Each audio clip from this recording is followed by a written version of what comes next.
So good afternoon, everybody. Welcome to the Community of Practice, November 6th. Thank you all for joining us, of course. Hope everyone had a lovely Halloween. I'm going to get right into it here. We can go to the next slide. So the agenda for today, we're going to start out with our intro here. So I'm going to give some updates, some highlights, some updates on the numbers for SWTC. And then we're going to move into a presentation, which will be hosted by the Developmental Service Center. So they're going to talk to us about transitioning from subminimum wage to competitive integrated employment, which I know that's what we are all focusing right now with Dignity and Pay and SWTC. So we're going to get some of their insights on what that transition looked like for them. So you see there who is presenting: Annette Beecher, Patty Walters, AJ Sweatler. I'm going to thank you all very much for coming out here. Annette, I realize I pronounced your last name incorrectly. Annette Beecher, I think. We will have a little time after that for a Q&A on that presentation. So please be thinking about that as the presentation is going, what kind of questions you may have, what kind of hurdles you're kind of foreseeing for that transition, so we can pick their brains on how that's gone for them. We are going to do our quizzes activity. I will tell you right now that this is more of a potpourri quizzes activity. It doesn't follow along with the presentation exactly. It's kind of SWTC general related, related to some of the past topics we've had at the COPs. So, and there's some polls in there as well. So it might not be as competitive as the other ones have been, but I think it'll be fun and we'll get some good information and hopefully some good discussions. From there, we're going to turn it over to Sharon Bergfield, who is going to lead a discussion on outreach as a deliverable. So the outreach that is outlined within the SWTC grant, the deliverables, just to bring everybody kind of up to speed on those things as we get into this next year here. There's going to be more of a focus on some of those detailed deliverables under the grant. And then if we have time, we'll just have an open discussion, right? If anyone has questions, comments, concerns, we are happy to discuss anything during that time. So we can move along to the next slide. So I want to go over some highlights here from October. So I'm sure many of you in the chat remember the annual meeting that we had at the beginning of October. As always, thank you all for making the trip out to Champaign. And everyone's got busy schedules, things they're doing at the actual job site. So thank you all for moving things around, making the trip out there. I thought it was a really wonderful event, a lot of good information. The ABLE account seemed to be a highlight. The assistive tech, I think, was really cool. And then, of course, just being able to celebrate SWTC, you know, what everyone has been doing over this past year, the hard work you've put in, and just trying to highlight some of those successes with the slideshow that we played. A bit later on in October, there was another meeting in Champaign. So this was a work group meeting. So this was a meeting that a wide variety of stakeholders within the SWTC project. So CRS team, DRS personnel, agency personnel, different stakeholders within EEODP. Pardon me if I'm not saying that correctly, but those are the folks that are, you know, working with legislation under Dignity and Pay, school staff, I said, and just general stakeholders in this project. And the goal of this work group, so this is something that's going to be ongoing, that we are going to be working with these same individuals under, is to develop a level of understanding and ultimately a framework for this transition into receiving competitive integrated employment for individuals that maybe have not always been offered that opportunity, right? The folks at the workshop setting, or individuals that are maybe destined to enter one of those workshop settings after they transition.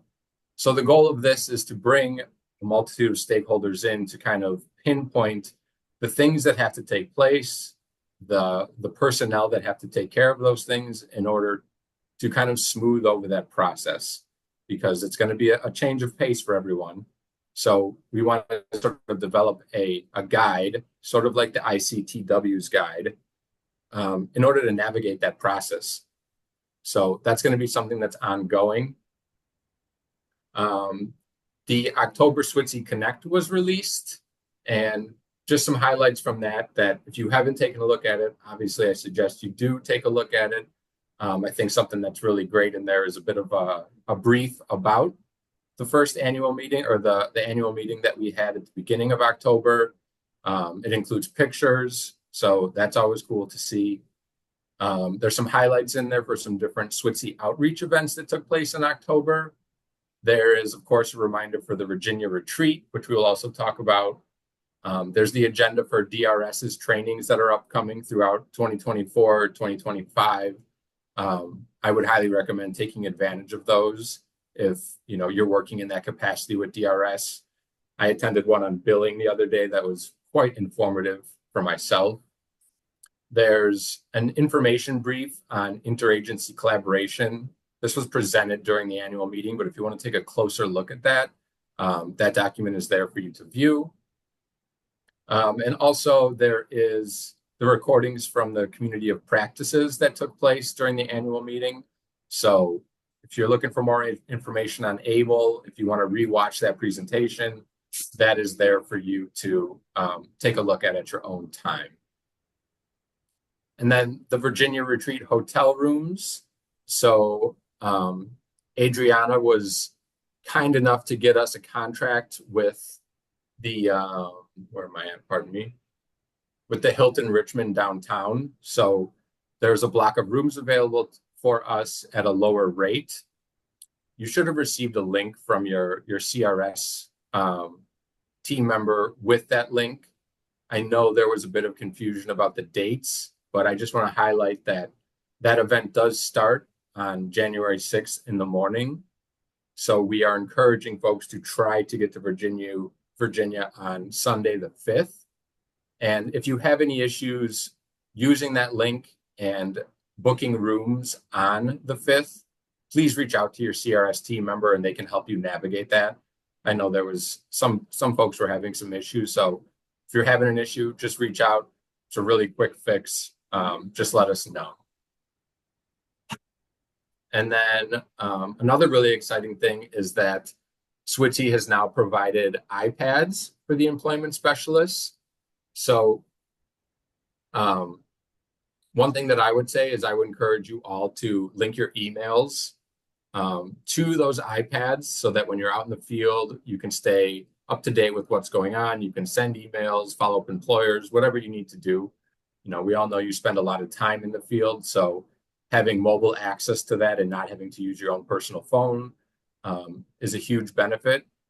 And then additionally with those laptops, there is going to be a survey that is going to be sent out closer to the end of this month, which will be for SWTC participants. So for your clients to complete, obviously with your assistance, but this will be another opportunity where those iPads will come in handy. You won't have to bring your laptop or set up with your laptop. You can meet a client in the community, wherever you generally meet, and that will have you'll be able to easily access that survey. There'll be a little bit more on that coming up here shortly. And then lastly, I just want to highlight that SWTC did present at the Council on State Administrators for Vocational Rehabilitation Conference in Seattle. So Jim and Robin presented an overview of SWTC alongside of some personnel from Virginia Commonwealth. So just want to highlighting that this is, this is being looked at nationwide. This is something that other states are also going through, with the SWTC project, with 14C being eliminated. So there's a lot of sort of, hands at the table in these projects, and people are sharing information and, taking cues from each other on how to make this work successfully. Let me see, we can go to the next slide here. So Just a brief overview of the numbers. I think that you all can see that there is a steady climb here, right? These numbers keep going up and up and up in all categories, whether it's folks that are just engaged in the program, folks that are engaged and have an open DRS case, and folks that are being placed in competitive integrated employment. So, Kyle, this is Michelle. Can I say something real quick? sure. My one of my clients, Caitlin, is hired. She finally has a job. Nice. I love to hear it. So Where did she get a job? she will be working at in the dietary department at a nursing home. Beautiful. Congratulations. Finally. Love to hear it. Good work. I'm sure she's very excited about that as well. Thank you for sharing that too. Something else that I want to share that is not represented in this graph is that Christina has secured 2 youth referrals, so one for AID and one for CTF.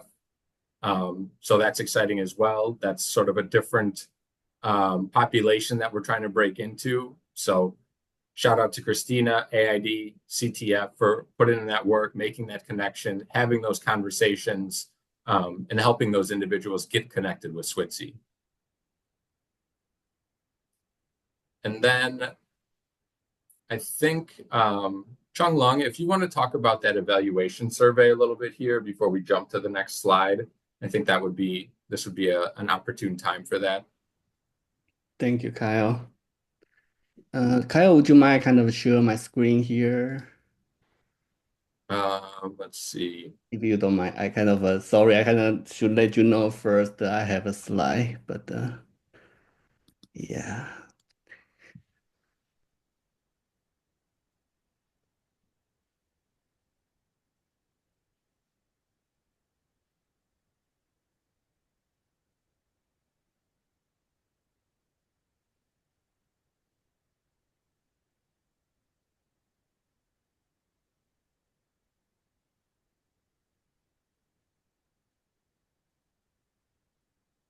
Everybody can see it. Yep. Thank you. Yes.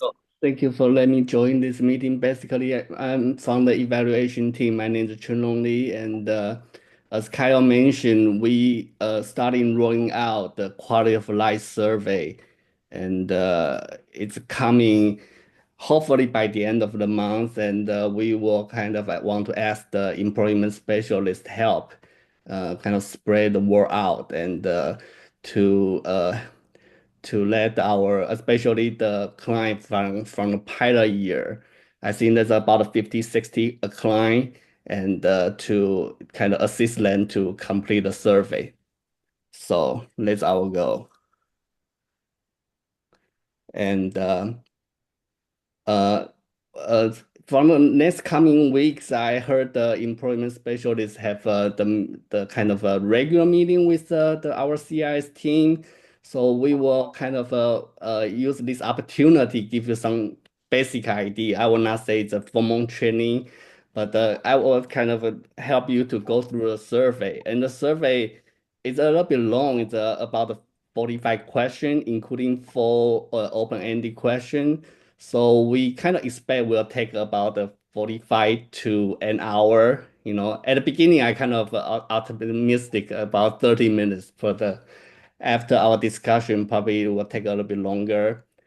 But and also Kyle and Alisa mentioned you already receive iPad, right? We want to use this kind of this tool to kind of help our client to complete survey. So you will use this app. So, but we will talk more in detail in our training. So how we can assist our client to really to take advantage iPad and to complete survey. And and also the good thing for this survey is we will provide the $20 gift card. So please spread the word out, so that everybody to take this survey. And our original goal is kind of by Christmas everybody can take it, and it's a kind of our small gesture, the Christmas gift. So. And other than quality of life survey, and we also will do the following interview in the survey. And we already done the employment specialist interview, and thank you for all the employment specialists. We get a really good valuable feedback from you guys. And the coming also we will interview the CIS team and also counselor. I know some counselor here, and please, and I know you guys busy, but please take time to give us the opportunity so we can have some chat with you so we can get feedback from you guys. And also the last one, employer, also we will roll out the online survey. So just also take this some opportunity if you, especially employment specialists, if you see your employers, and please let them know. I think by the end of this month, we will send out the online survey to the list. I think CRS team already asked you provide the list, right? We're using that list to send out email. So also please help us to spread the word out. So just take this opportunity to kind of advertise our evaluation team. Just let you guys know we are the same team here. So basically, we collect data and we will report to DIS and also RSA to share our kind of a successful story. So take this opportunity to let you guys know we kind of on the same team. But thank you. Thank you, Chunlong, for that brief overview. So yeah, I think the $20 incentive is a very nice gesture. Appreciate that. So employment specialists, at some of your upcoming check-ins, a member of the evaluation team will be on the call to break down that evaluation survey a little more for you all, ask any questions or answer any questions you may have. So just look forward to that. And then we can move along to the next slide. And I'm going to pass it over to Aletha at this point.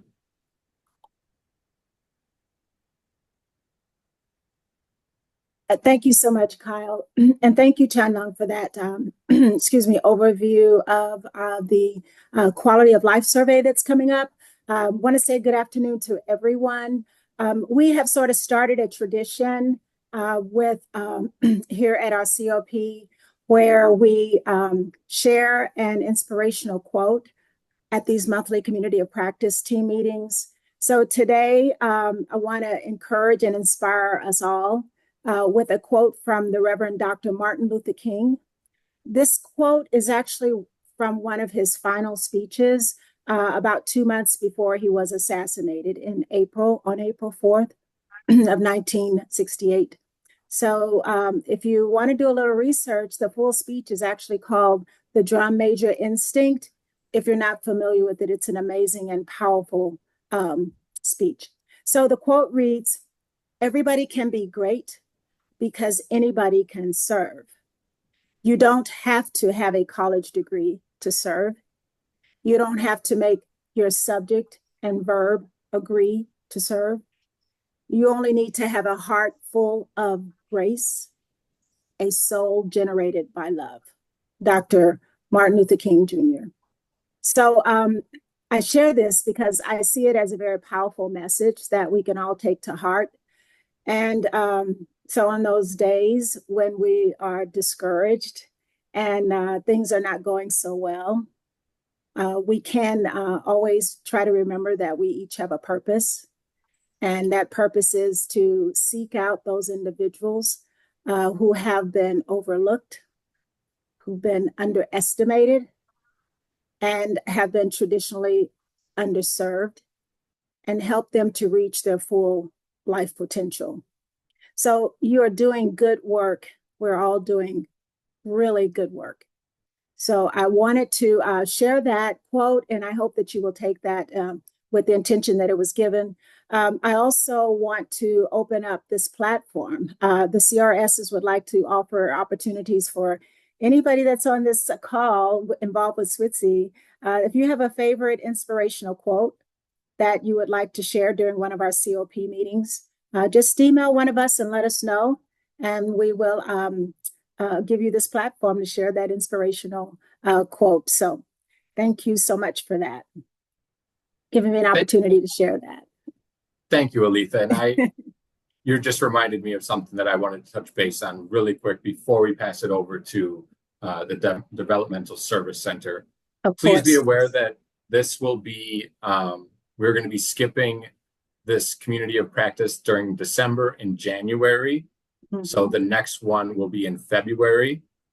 So mark your calendars. This will be taken off your calendar for December and January.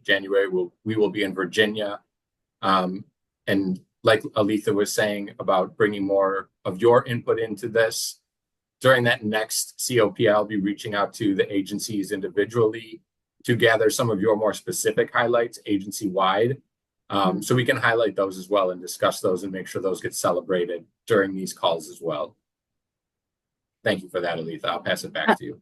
Yeah, no problem. So again, just wanting to make sure that we all stay encouraged, that we encourage each other. Some days can be very difficult when we're working with this particular population. And it's important that we maintain our relationships as a team, reach out to each other and encourage each other throughout the work week.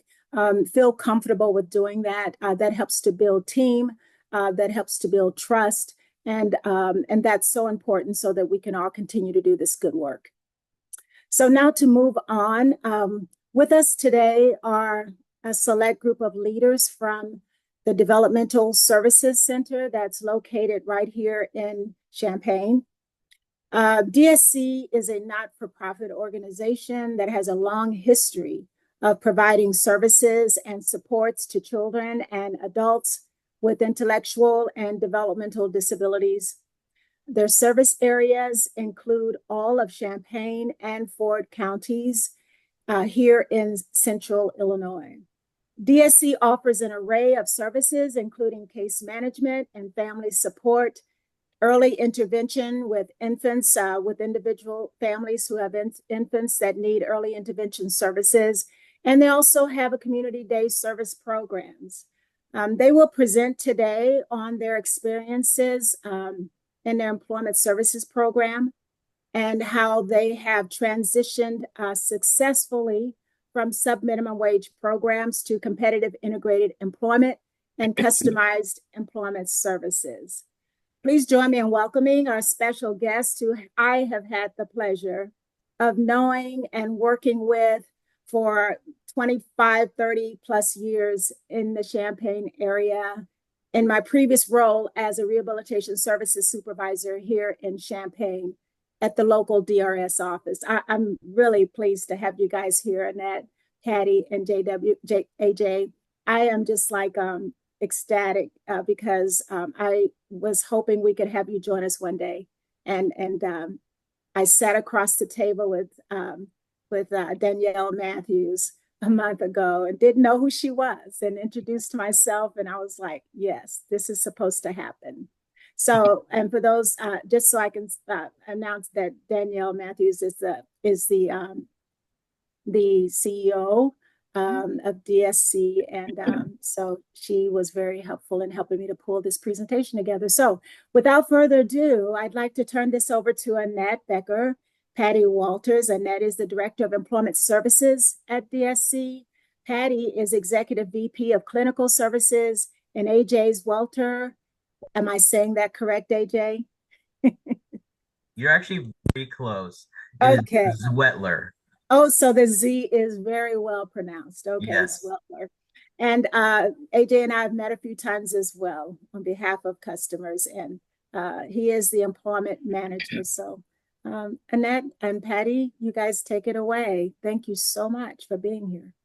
Thank you, Aletha. And I actually really did appreciate the quote that you offered today. That's not one I'm familiar with. So I wrote that down and we'll look that up later. Welcome to, or thank you for having us. My name is Patty Walters, as Aletha said, and I'm the Executive VP of Clinical Services. We have lots of services that she just briefly described, and all of the directors, the program directors that oversee those programs report to me. And we're going to focus specifically on the employment services program and what our transition away from 14C sheltered workshop work on sub-minimum wage work looked like, and how we've kind of landed where we are. I think the kind of the cliche that, it's the journey and not the destination is true, because services are very fluid, and you're always kind of looking to advance your mission and the quality of life and the work opportunities that people have that rely on us and choose us for services. So I commend everybody on the call that's in the process of shifting away from sub-minimum wage work. For us, it's been almost 2 years. At the end of December of 2022, we officially ended our sub-minimum wage work. That was a long time transition that we had been working toward. And, I just to speak to a couple of the barriers we had at the very beginning that were kind of unexpected. One of them, as we were kind of starting to want to shift more toward community in all aspects, whether that's day services or employment, one of the very first things we did was try to eliminate midday med passes. And that seemed like a really easy thing to do, that we could just, get everybody to take their medications before and after day program. And there was a lot of pushback, and we were really surprised that there was hesitancy.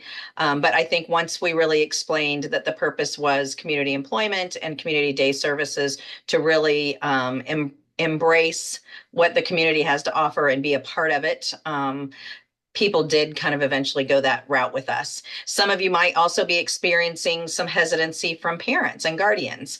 In a lot of ways, we felt that the people that we're supporting were more eager to be out and about than their parents and guardians were. They liked that there was a safe place for them to go every day. And so that dignity of risk that we all promote, and new experiences, new opportunities, which all lead to people discovering things about themselves and the things that they're interested in, and kind of growing in that area, was also part of the kind of introduction and slow transition to getting rid of the sub-minimum wage. So as an agency, we serve about 1,200 individuals, and that includes children and adults. Aletha did a nice job of kind of giving you an overview of the different programs that we offer. But funding wise, we receive funding from the Illinois Department of Human Services. We worked very closely. Aletha, you're not lying, 25, 30 years. Annette just celebrated her 40th anniversary, and I just celebrated my 35th anniversary. So our time together with DRS has been a long one and fruitful. So we have a great contract with the the Division of Rehab Services, and Annette's going to speak more about that. And then we also get a great deal of funding from the Champaign County Developmental Disabilities Boards and mental health boards. And that's been really helpful for us in terms of addressing wait lists and people being able to access services before they are able to access the home-based support services or enter into ASILA or some kind of day services. So we really were able to promote and bridge that gap with that county funding. And it's been a good progression to kind of serve more people, support more people as they're waiting for services throughout Champaign and Ford counties. Some of the state associations and memberships that we have participated in over the years that have kind of helped to excel and promote our quality and our plan. We are members of the Illinois Rehab. I just lost it. The Illinois Association for Rehabilitation Facilities, and also the Institute for People with Developmental Disabilities. So those two state associations work very well at legislation, advocacy, providing some leadership to the state, and participation in lots of work groups and committees across the state to promote things like employment for all people. And so we've been actively involved in those things. And then some national organizations like ANCOR and CQL, which is the Council for Quality and Leadership. They just visited with us last week, and they come every 3 years to evaluate our programs. And what's beautiful about that is they have a national perspective and bring that experience and wealth of information to Illinois and to DSC, which is really helpful to hear what's trending and what's happening across the country. And also the National Alliance for Direct Support Professionals, which I would encourage organizations to really take a look at the NADSP. There's training and in-person and virtual. It's thick of resources for direct support professionals. And the intention is to professionalize the field. And as we all know, that the workforce crisis takes a toll on our mission and the things that we're trying to provide for people, the quality of life, and certainly community access and employment. So working alongside with NADSP has been really helpful in furthering our mission and our passion and keeping us energized when things are difficult. So I know I talk kind of fast, and if there's questions later about the overview or anything general, you can shoot me a text. Aletha can pass on our contact information if you have questions specific to employment or anything that Annette or AJ are about to present, but I am going to turn it over to Annette Becker. So good to see everybody on here, at least your names, and we'll go from there. Thanks. All right, thank you, Patty. Yeah, it was kind of nice getting ready for this presentation. It was a walk down memory lane. As Patty indicated, it's been about 2 years since we officially stopped sub-minimum wage work. And I'll talk a little bit about our process, but to give you an idea of employment services, so Community First, and oh, there we go. There, I can look at that instead of my notes. Community First is our traditional community day program, but we call it Community First because it is 100% in the community. And AJ will speak to that program a little bit more. It's just a wonderful dynamic program. SCP, supported employment, and we look at what kind of support people need in their employment, and we have a good number of people who want to work, but they may only be able to work 1 or 2 hours at a time, 1 to 2 times per week. They may need staff support the whole time they're there. So we will contract with businesses, and we will have a crew of anywhere from 3 to 4 people who go work within a business. And we have, and AJ could probably speak to this a little more later, but I believe we have 4 to 5 businesses that we now work with through our SCP program. In addition to Carle Hospital and the transfer station, where people really are interested in working as many as 20 hours per week. They're able to get there on their own, but again, they really benefit and value additional support from a DSC staff person. And then we have our traditional community employment. We work very closely with DRS. It's one-on-one support for people who need help in varying aspects of finding a job, soft skills, interviewing, resume development, and then making those connections with their coworkers and their boss afterward, and then we fade back. So our process of moving from sub-minimum wage, it really has been a pretty lengthy process. We actually, with the Employment First Act being signed in 2013, that was kind of like our green light. Let's really, get behind this. We're very fortunate that we have the Champaign County Developmental Disability Board. And when they were establishing their priorities for fiscal year 2015, they included the Employment First philosophy in their priorities. And so we were able to apply for funding to support the initiatives and what we felt was going to be the path forward. And that path forward included a 7-year plan that included a mix of people who just wanted to work, and that's really all they wanted from us. And then a mix of employment and other day options. And then just a shift from, sheltered workshop to other options in the community. So our approach was really, let's discontinue in-center work as an option for people coming out of schools or people being referred to us. So they could either ask for help in finding a job, or if they wanted just to make basic connections with their community, if that was the best place for them to start, then we would support them in that.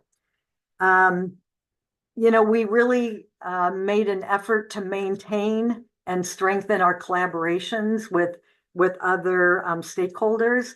Aletha and DRS were one of our main collaborations. And I just want to say we have always had a great working relationship with DRS.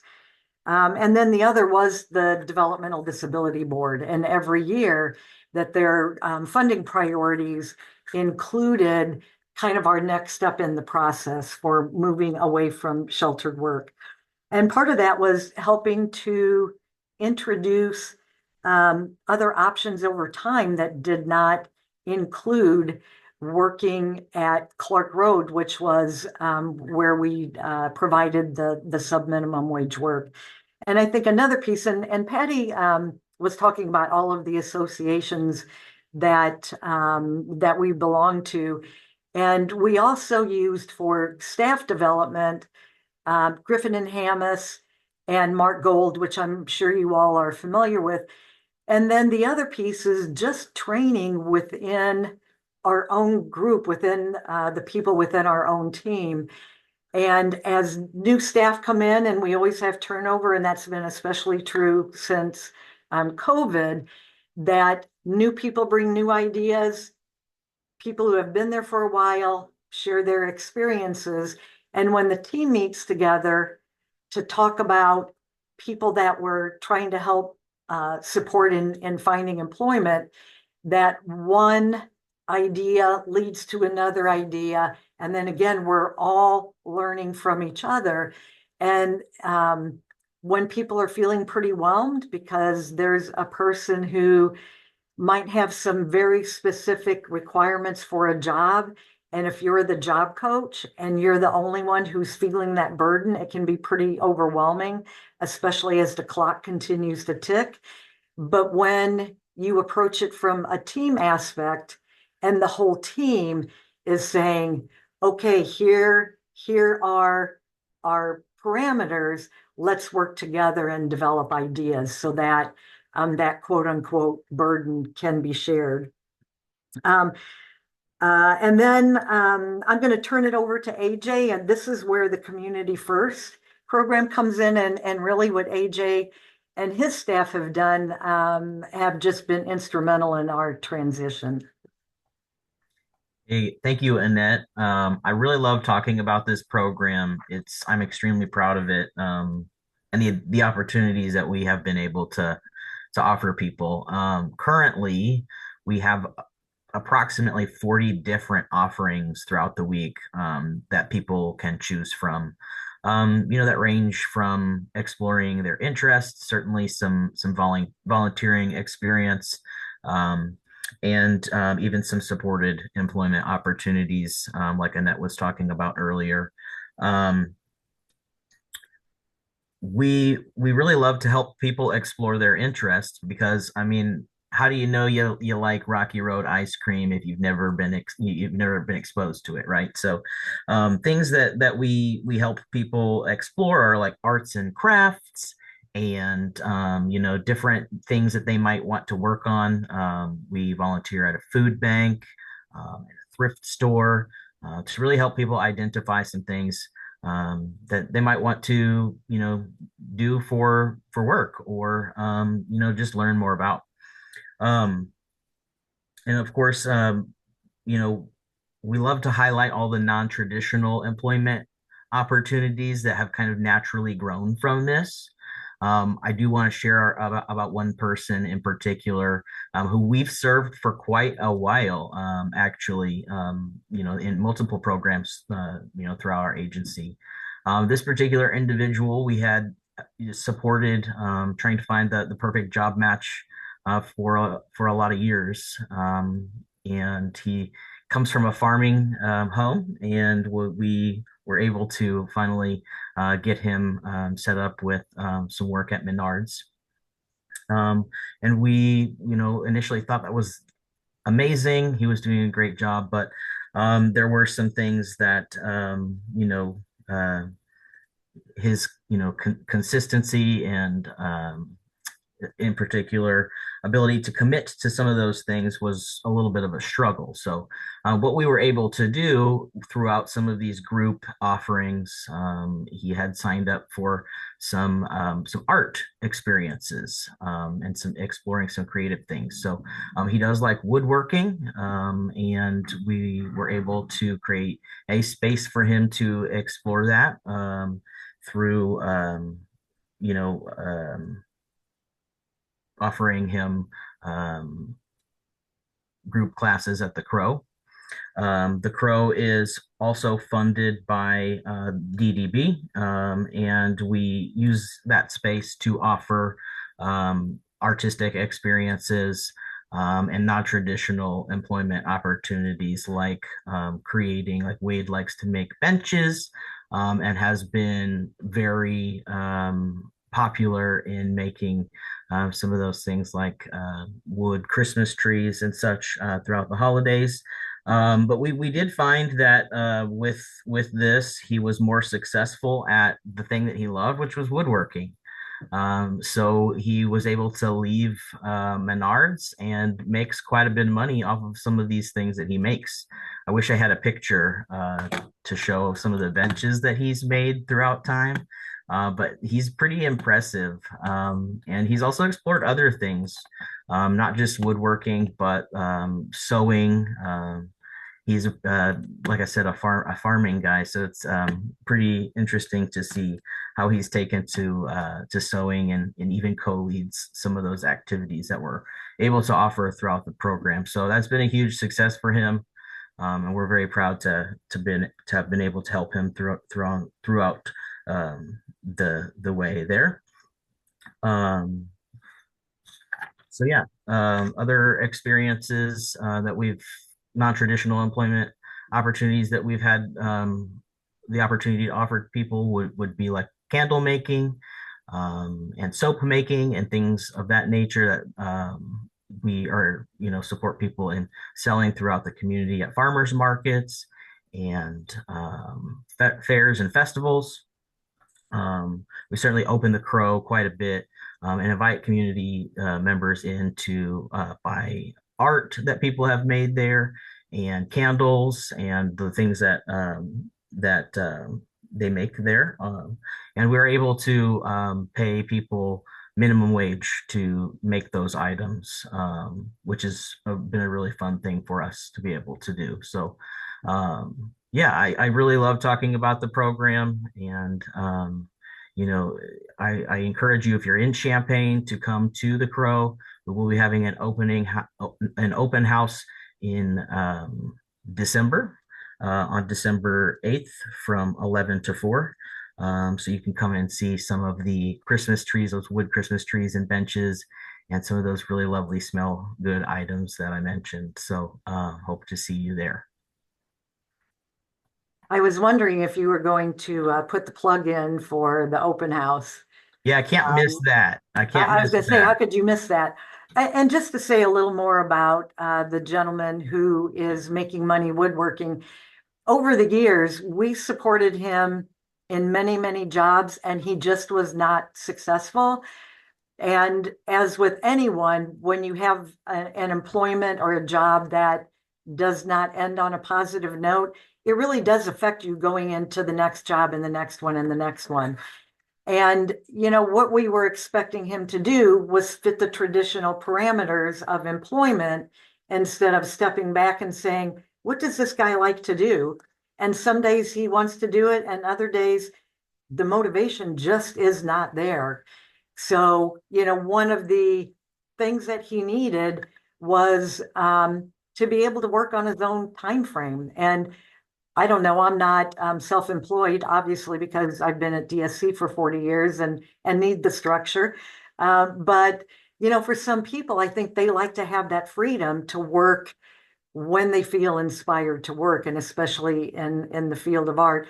And for this guy, he is good at woodworking, and his grandfather taught him woodworking. And so there's also that that family connection with the woodworking and having that passed down from generation to generation. And the guy teaches a sewing class. So he's co-teaching a woodworking class and selling what he's making and making more money than he would, working somewhere else. And he's also teaching a sewing class. So he just inspires me greatly. And he feels good about what he does. He enjoys his life. So I think it was that really stepping outside and saying, some people, they're just not going to be the traditional employment opportunities. So anyway, the plug, please do visit the Crow Yes, for please. the open house. You can see some of the things that we do have available and that we kind of support people in making featured on our website. So maybe we could get that shared in the chat here, and you can kind of see some of those things that people are making. Yeah, great. Can I chime in real quick? Can you hear me? Okay, I just wanted to really kind of highlight, I think AJ did a great job of explaining the variety of things that can happen at the Crow and ways that people can make money. Any one of us, when we have the luxury of finding a job doing something that you love, you're more successful. There's also people that make a living and have a job in order to support the things that they love to do when they're not working. And I think that the creativity that's happened in the last few years, especially, have really helped to support people to understand that sometimes you really do what you love and it doesn't feel like work. And then there's other times that you are working in order to support the quality of your life. And so there's a balance, just like we all strike to try to improve our access to employment opportunities and enjoy life outside the workplace. I was wondering if you wanted to speak to the Park District contracts, and if you were going to speak to any of those kind of contracts that we have with supported employment. By definition, the state recognizes some activity that we do as supported employment and some is not accepted as defined by supported employment with the state definition. However, the people that have additional supports beyond community employment are getting access to employment opportunities regardless of how that's defined. And we are willing to, explore all of those options and be creative. And then before I hand it back to Annette, another thing that I think has really blossomed in the last year or so is our self-advocacy. And the advocates this fiscal year are being paid for any presentations. It's a job. We get paid for being at the presentations, and so they should as well. So really look at things that people are doing that maybe they should already be getting paid for, and is that something that you can capitalize on and share the wealth? So just something I wanted to mention, and I will turn it back to Annette. Thanks. All right. And the other piece then of kind of our process is part of the employment program that I realized I skipped over, and that's our Employment First program. And that really is about outreach to the community. So if we're trying to help people find jobs, but if business owners don't realize the benefits of hiring people with disabilities, our job is much more difficult. So we have, the program is called LEAP. It's Leaders in Employing All People. And that is a collaborative effort with Community Choices. We kind of coordinate it, and then they have a person who co-presents with our coordinator.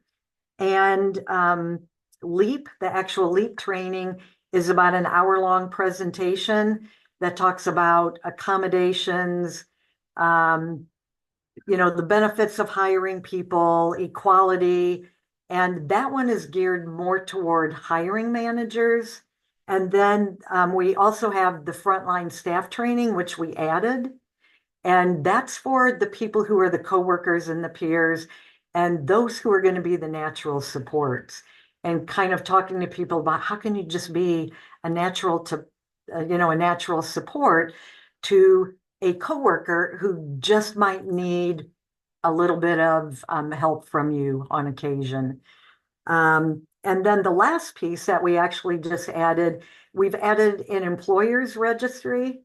So employers who are interested in being on a registry, that they self-identify as being disability aware, an employer who is willing to kind of look at resources that will make them a more disability friendly employer.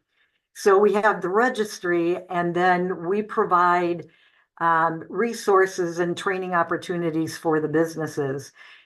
And then people who are looking for jobs, who either have a disability or not, but especially those who have a disability and they're interested in identifying employers who may be a better employer to work for and more understanding of maybe some support needs that they have, they're able to go on to their website. There's a link, and it will link them up with available jobs within that business. And that's for anybody. You know, they don't have to be connected to DSC or Community Choices. And then if they don't want to, you know, self-disclose that they have a disability, they can, you know, have the benefit of, you know, possibly being employed by a supportive employer. So those are kind of all the pieces that we've put in place. We continue to look at what we're doing, what's working, what isn't working. And then, you know, we just continue to make changes so that we can just continue to move forward. What we've learned, we really needed to look at meeting people where they were at. When we first introduced this, staff, it was a huge change for them to think outside the box, like, what am I going to do with people? And for the people that we support, this is what they knew. They identified as being a worker at Clark Road or within DSC, and it was difficult for them to think outside the box as well. And then also parents, and Patty kind of spoke about this earlier. And one person who really stands out, it was a young woman who worked at Clark. She was all about work, you know, on the day before the holiday, you know, we're like, hey, you know, we're all going to get out of here early. You know, you can kick off work early. And she's like, nope, I work until 3 o'clock. And that was just so important to her. And when we talked with her family about getting a job in the community, and this young woman was very interested in doing that, her parents were like, you know, this is so convenient. She takes the bus to Clark Road. She's there from 9 to 3. We know where she's going. We know the people. We know her coworkers. And they really, really were not in support of it. And I firmly believe if the young woman did not just say, yeah, I'm going to get a job, that she might, you know, we might still be trying to move the family forward. And this parent spoke at a parent forum that we had through the LEAP program, and that was geared toward families who are kind of struggling with that same thing. You know, this is a lot of change. You know, I like the safety. I'm afraid my family member is going to get lost or taken advantage of, or what if they lose their job? Just kind of all of those normal fears. And I remember this parent talking, and finally she said, yeah, it's not very convenient. You know, sometimes we have to figure out transportation, but she's really happy. And so, you know, taking that time, you know, as far as individuals, again, we had some people who were really very ready to move out, but again, looking at this is what people were used to. You know, there are some people who are just afraid of change. I mean, I might fit in that category, you know, after 40 years. Maybe I just really don't want to change, and I like who I work with, and I like knowing what my job is and what to expect. So I think, you know, making that step out was very individual. And one person in particular, again, was so ready. And he looked at me and I just said, you're ready. And his eyes got huge and he's like, but I'm not ready. And I think what he was saying was this was going to be new and different. I'll be learning a job that I don't know yet. And so we just had to work with him slowly and develop that relationship with his job developer so that he trusted that job developer was going to be there with him as he experienced something that was very new and different. Learning a different bus route, learning a different job, learning people's names. These are not people that I'm familiar with. I don't go to the same activities with them. You know, they're not my friends. And so I think making that transition gradually was very important. And kind of following up on that, the next transition time is different for each person. Like the young woman I talked about, and a couple other people, they're like, yeah, let me get out of here and, you know, help me find a job and I'm ready to move on. And other people, again, it was a very, very slow process. It was one day at a time going out and volunteering and then meeting them somewhere and doing groups and making connections, as AJ mentioned earlier, through volunteer opportunities. But just again, not pushing people, you know, continuing to move people forward, but not pushing them faster than what they're ready for. And that's always a fine balance. Annette, I think Aletha is probably about ready for us to do Q&A, but I'm sorry. I did want to ask, or just I'm for the group. I'm curious as to how many of you have kind of bumped into these issues, but have forums with the parents and guardians and let them talk about what their reservations are, what their concerns are. We had people that were incredibly agreeable and excited about it, but then they would say, oh, well, they can only work on Monday, Tuesday from 9 to 11, or they can't work weekends, or, well, we go on vacation every Christmas, so they can't have that job. And so like really recognizing their loved one as a worker, as an employee, and that they have expectations and that, you know, the job placements really match the needs of the employee and the employer, that they are valued and their expectations, and there are consequences if you don't show up for work, and there's consequences if you are taking a lot of time off, or the, you know, we can figure out the barriers and what's getting in the way, whether it's transportation or, you know, the work schedule or a holiday. All of those need to be considered when you're thinking about those placements. Mm-hmm. I apologize. Patty talks fast. I talk long. Well, I have both problems. So no. I'm so excited about the information. The chat is, you know, folks in the chat are saying very good presentation. Want to know more about DSC. Patty, you dropped your website in there. I really appreciate your sharing about the LEAP program. I was hoping you'd get to that, the employer registry, and how you've involved employers in the community. Our ESs are challenged with that as well. And just as you guys were, Patty was bringing to close her comments, just what you said just rung a bell about how we have to understand that the barriers are going to be there, missing holidays and not being able to travel on vacations. That came up at one of my agencies. Where the parents were used to being able to orchestrate the young adults' schedule, and work was not a part of it. So, and you know, and so it created some obstacles for the family that they had to get over. I'm going to open up right now for questions, Q&A of Annette, Patty, and AJ. It's been an awesome amount of information and just amazing. Let's go ahead and if you have a question, just open your camera and we can get some more information from them as we go. Hello, this is Kyle speaking. So I'm just kind of curious, maybe this is a basic question, but out of all the individuals that were in the workshop setting, you know, how many of them actually moved into competitive integrated employment? Was it a good amount? Or did you have a lot of folks drop off? What did that look like? You know, I don't have the exact numbers. That's a very good question. And, you know, it's happened gradually over time. I would guess with at least a mix of employment over this amount of time, it's more than 50% who chose to work.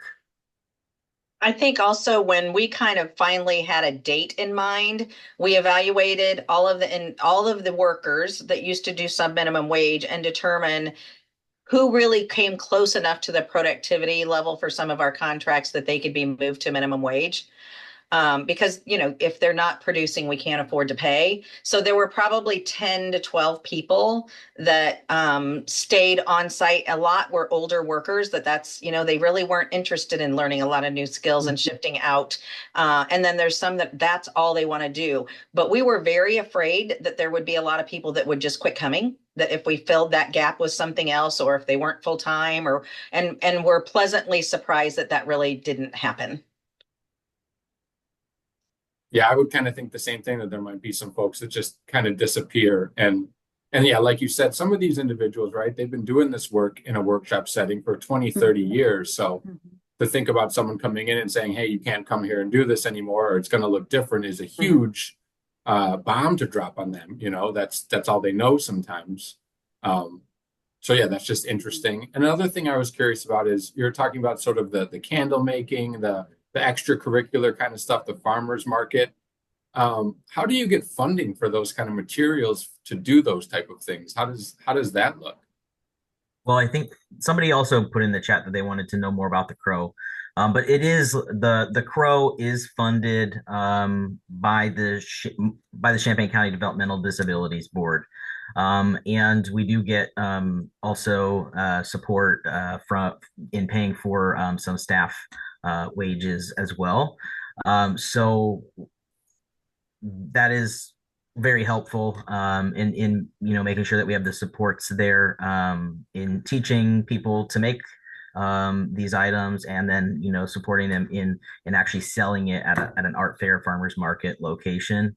The other thing is that we are able to put some of the money that we make back into the program. So of course everybody gets paid to make the product, but we are able to also then turn around and reinvest that into continuing to provide that opportunity for the people who are interested.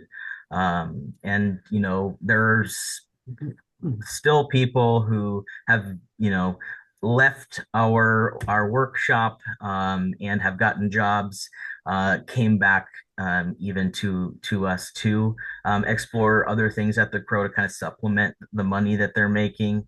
I can think of one person who works at Culver's locally, and she just comes to the Crow, and we support her in painting.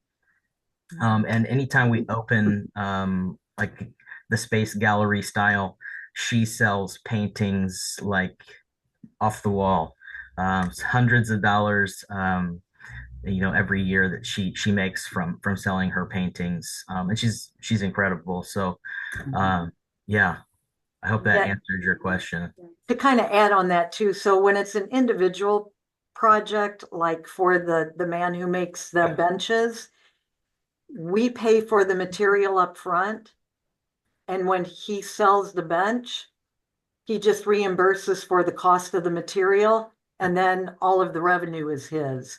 So anybody who sells a picture or jewelry that they make, they just reimburse for the material, so we can keep reinvesting that, buy more material for people, they can sell their product, and then they can pay us back for the material, because people can't pay for their own material up front. And, for any small business owner, that's one of the biggest costs is how do I cover that overhead cost if I've invested all this in material and I'm not getting the revenue to recover that cost. Right. So we kind of cover that cost for them. Patty also put in here that we do have art supply drives. That has been very helpful as well. Our community really shows up. They love the Crow. And we've gotten a lot of wonderful supplies from our community and different partners that we have. So that's been pretty helpful as well. So I just want to, Kyle, is it okay that we move to close our presentation? I want to kind of pull things together. I am so excited about the information that you've shared, Annette. Patty and AJ. They've also put their email addresses in the chat. So anybody who has more questions can feel free to reach out to them and ask specific questions, and also visit their website to learn more about the programs. Thank you, all three of you, for joining us today. I really appreciate it. Please thank Danielle for us too, for making the connection. I have to tell you, I did not know that you guys have moved completely from sub-minimum wage programming to CIE, because that's been in the last 2 years. In January will be 2 years that I've been retired. So I was so excited to hear that. And so I want to thank you all for your presentation. We look forward to maybe having you back again and giving us some more updates on how things are going. So thank you so much. Can we just show some appreciation for our guest speakers, and then I'll turn it over to Kyle and Sharon. Thank you so much. Thanks for having us, you guys. Thank you. Appreciate it. Good luck, everybody. Yeah. Thank you. It's good work. Yeah, thank It you is very good much. work. I think that, yeah, there's going to be some more times when we want to pick your brains on some of this stuff, because it's a lot to consider making this transition, obviously, and you guys have seemingly done it pretty seamlessly. I'm sure it doesn't feel like that for you all, but it seems like you've done a lot of creative things to make this work and still serve clients in a really great way. So awesome stuff. Thank you. Thank you. And if we can, give some ideas to share the learning curve and reduce that for people, just reach out. We appreciate it. Signing off. Thank you. Good stuff.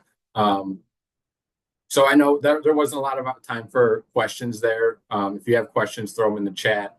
We are happy to follow up with some of that stuff too, to disseminate information to everybody, because it is going to be important for everyone. You know, those different funding sources, the different things in the community that can assist with this transition, going to be really helpful in these coming years. So in the sake of time, I'm making a quick decision here to flip things around a little bit. I'm going to throw it to Sharon. And then if we have time at the end, we will do the quizzes activity. And I say that because this quizzes activity can be done at another time, where I think this conversation with Sharon is a little more important at the current time. So I'm going to throw it over to you, Sharon. Okay, thank you, Kyle. See, I'm trying to share my screen. Okay, so we just wanted to do a little feature during each of our upcoming community of practices to just kind of go over some things from your contracts and the grant in regard to the deliverables. And so today I'm just going to kind of briefly go through the outreach. So this that I'm showing on my screen, I hope everybody can see it, is the info or the verbiage that's right straight out of from that website. It's about the SWTC contract and what kind of the expectations are in regard to deliverables. And so under the so I kept the numbers and everything the same so that it would be easy to reference. But it says under number 8 in the contract that grantees will collaborate with SWTC Illinois to perform outreach activities, such as developing and distributing marketing and communication materials, facilitating outreach events, and otherwise engage key SWTC Illinois stakeholders, adult and youth with disabilities, business partners, schools, DRSVR, community members. Okay. And so that's kind of outlines, this is, outreach is something that is expected and is one of our deliverables. And then how it's kind of being, what it's going to look like. So in the performance standards, you're going to collaborate with SWTC Illinois to develop at least 2 and distribute marketing and communication materials per fiscal year, facilitating at least 1 outreach event per quarter to engage key SWTC Illinois stakeholders for the fiscal year, adults and youth with disabilities, and kind of it's the same list as what's above. Okay, so what I wanted to just kind of, briefly talk about today is get an idea from you guys, kind of what in your mind, what does outreach look like, or what is outreach? And of course I can't see, because I've got the shared screen and everything, I can't necessarily see you guys. But so if anybody wants to, share, unmute your mic, introduce yourself, and kind of give me an idea, for you, what does that outreach, what is an outreach activity, or what does outreach just as a word, what does it mean to you and your agency? Anybody?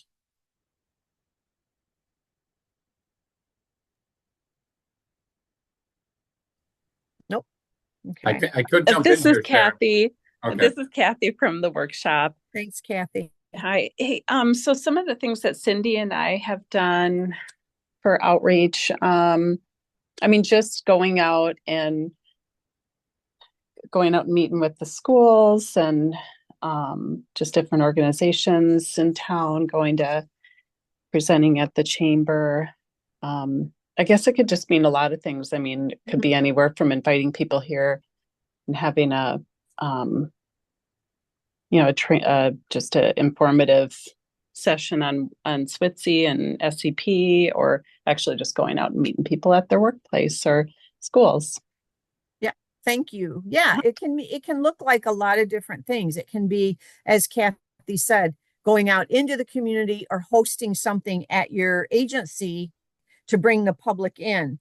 So that could be something like participating in a job fair or attending a job fair, having hosting a community resource fair or a transition fair, or participating in it.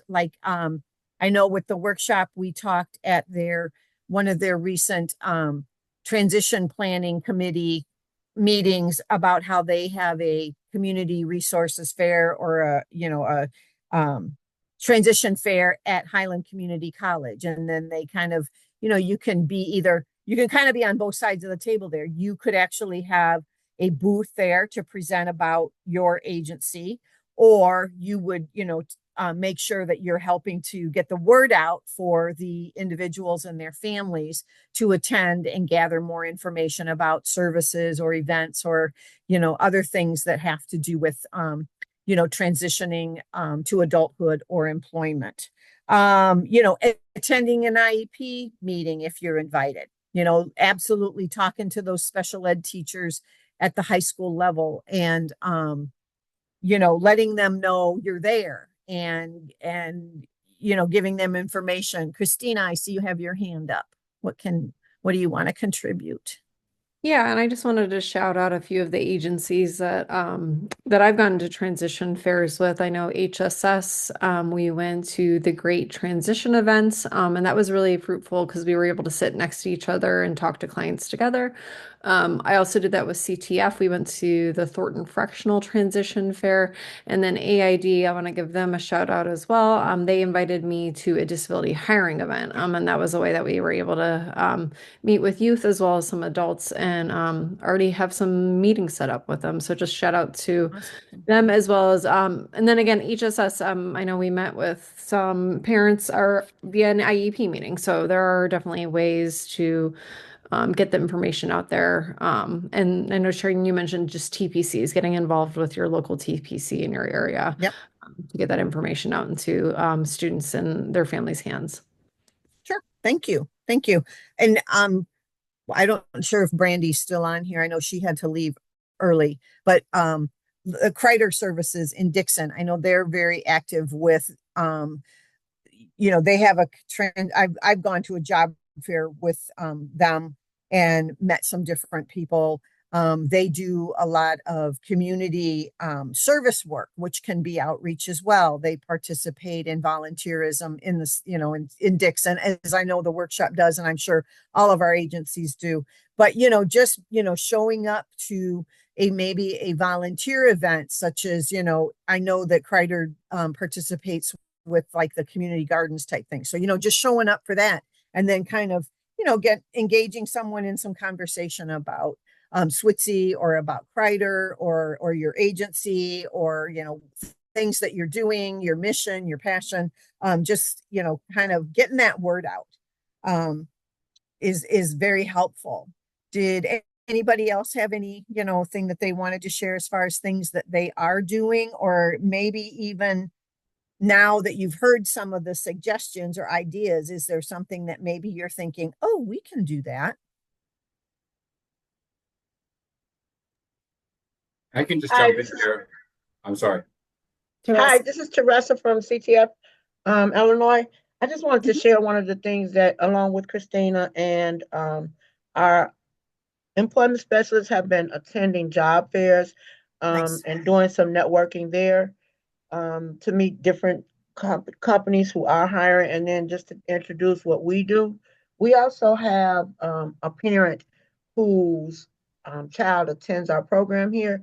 He has taken our informational marketing paper to his church, and they run it in their Sunday bulletin, and they alternate every other week, and we've gotten individuals to call us from that. That's cool. Good job. That's nice. That's a great idea. You're doing that in a church, but maybe there's another organization, maybe there's a service organization such as, the Optimist Club or your Rotary Club, or, who knows what other service groups within your community that might have some kind of newsletter or a bulletin board or something that you can post, or have something run in their newsletter. But yeah, really the sky's the limit, and it just sometimes takes a little bit of ingenuity to get something going. So thank you, Teresa. That was awesome. I love that. Sharon, anybody Cindy. else? Oh, well, hi, Cindy. Hi, Sharon. So some of the things that we have done too is we have a Friends of the Community program where we go out to the schools to read to the children. So the teachers are all involved. We do a project. We go to the nursing home for their gift shop. So we volunteer there. It's just getting them out in the community, getting people aware, hey, they can do these things. It's all about them and what they can do. And our programs have been really successful on that. We do go to the food pantry, and we go to Safe Haven. So there's lots of things that you can do in your community. We go to the Rotary. When we go to Rotary, we do a shout out about the workshop and what we're doing, the great things, and talk to the business networking. It's all good. I mean, there's a lot of things you can do for outreach. Thank you, Cindy. And that you just used the word I was going to emphasize, networking. It's a great opportunity to network and start, when I was teaching, I collected business cards. Whoever I met, I would always ask for a card.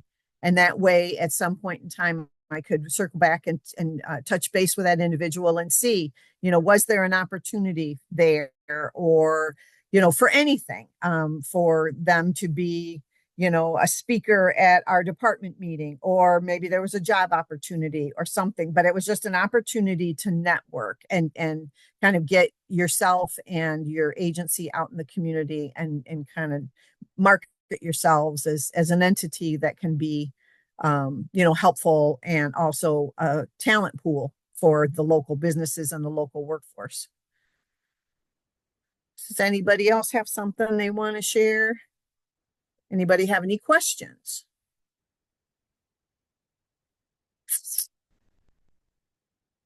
No? Okay. Well, thank you for allowing me to, take a little bit of time here, and then just, look forward in the future to, we'll kind of cover more of what the deliverables are in the contract and make sure that everybody understands what they are, what they look like, and answer any questions that you might have. So thank you very much.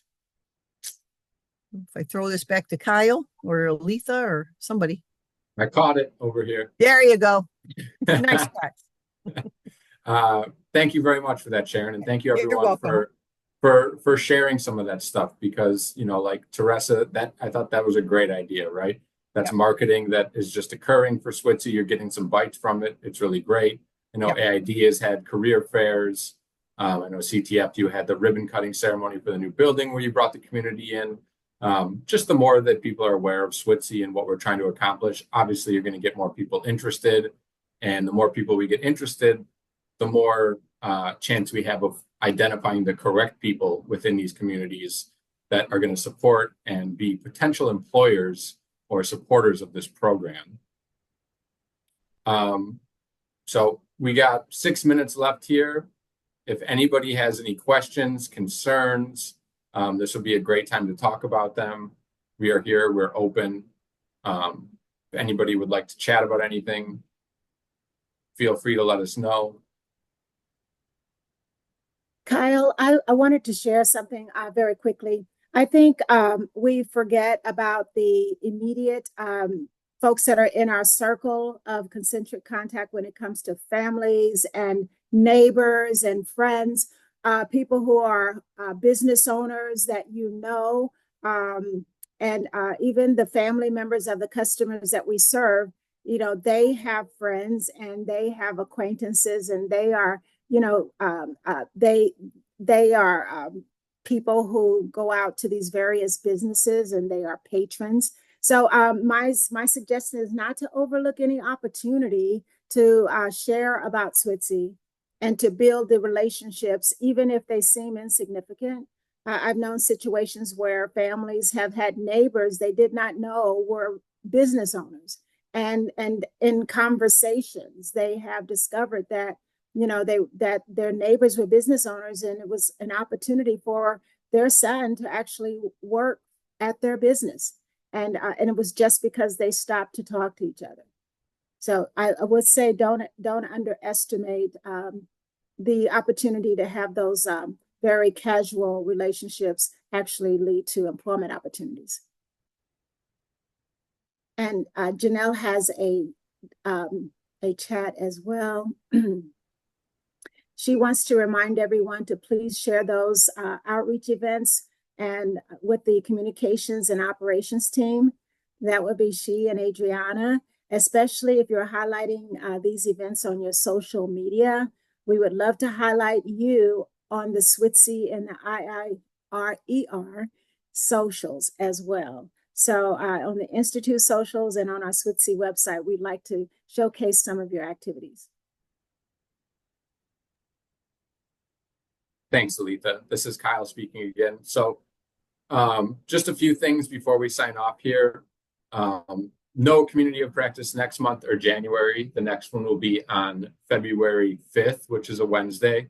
So it's our regular scheduled time. Don't forget to take a look at those Virginia hotel rooms.